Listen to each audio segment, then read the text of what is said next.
Bonjour et bienvenue dans cette nouvelle chaîne YouTube qui se propose de décrypter le programme de l'avenir en commun. Si tu aimes notre travail, n'hésite pas à t'abonner, n'hésite pas à mettre un petit pouce, n'hésite pas à commenter et bon visionnage. Bonjour à tous. Pourquoi les filles? Parce que c'est la seule entité politique qui parle de sentiments humains.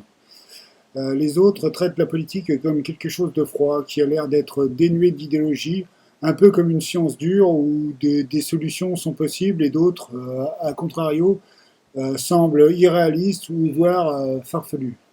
Or, c'est tout l'inverse. Le TINA, en fait, n'existe pas.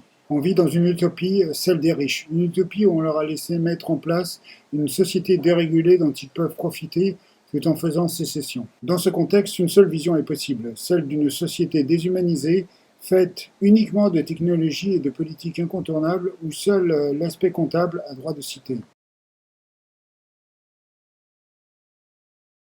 Ensuite, la France Insoumise, c'est un programme complet et cohérent. On reproche souvent à JLM et à la France Insoumise un certain jacobinisme.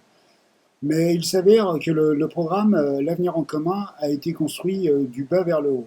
Ce sont les interactions avec la société qui ont donné naissance à nombre de mesures du programme. Contribution citoyenne, consultation des militants en ligne et par formulaire, experts des divers milieux socioprofessionnels, les syndicalistes, les ONG, tous ont pris part à l'élaboration du programme.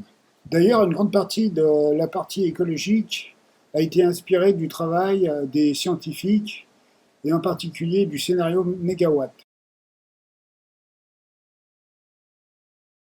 La troisième raison pour laquelle j'ai choisi la France Insoumise, c'est parce qu'il s'agit de la rencontre d'un personnage et d'un programme. Il est parfois possible d'avoir un excellent programme, mais de n'avoir personne pour le porter et lui donner une cohérence. C'est précisément l'inverse de ce qui se passe avec la France Insoumise. Jean-Luc Mélenchon est souvent décrié en raison de son caractère ou de la caricature qu'on fait de lui.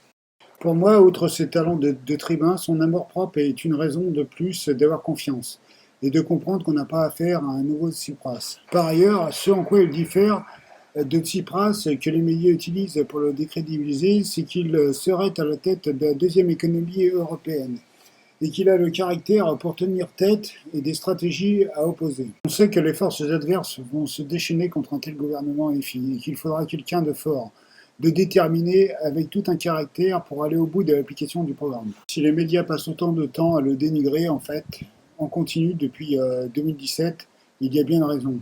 C'est qu'il est le seul à faire peur au système. EFI, c'est aussi parce qu'en fait, c'est une gauche raisonnée. C'est un mouvement politique qui offre beaucoup de solutions pour protéger les plus faibles, les travailleurs, les opprimés, les exploités. Bizarrement, pour un mouvement politique hautement caricaturé comme étant peu démocratique, qui, à part la FI, propose un débat démocratique durant des événements comme celui que nous avons organisé, ou alors tous les ans durant les Amphi d'été, où de nombreux invités ont la possibilité de s'exprimer. Les partis traditionnels vous invitent à un meeting où on vous propose un discours, mais surtout pas de donner votre opinion ou de débattre des idées ou des solutions proposées, contrairement à l'AFI avec l'AEC. Durant l'événement organisé, nous avons fait l'objet de critiques sur certaines mesures ou propositions, et nous avons répondu dans un débat républicain respectueux.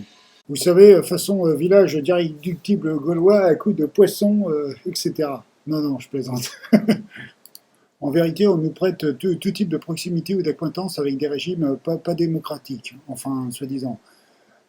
Sommes-nous ceux, pour autant, qui envoyons la police contre les manifestants? Non, pas vraiment. Qui exerce des répressions contre les opposants? Pas nous.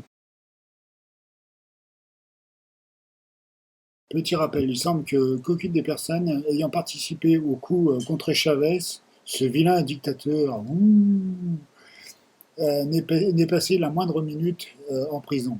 Pour cette question, il fallait que je porte un petit peu de rouge quand même.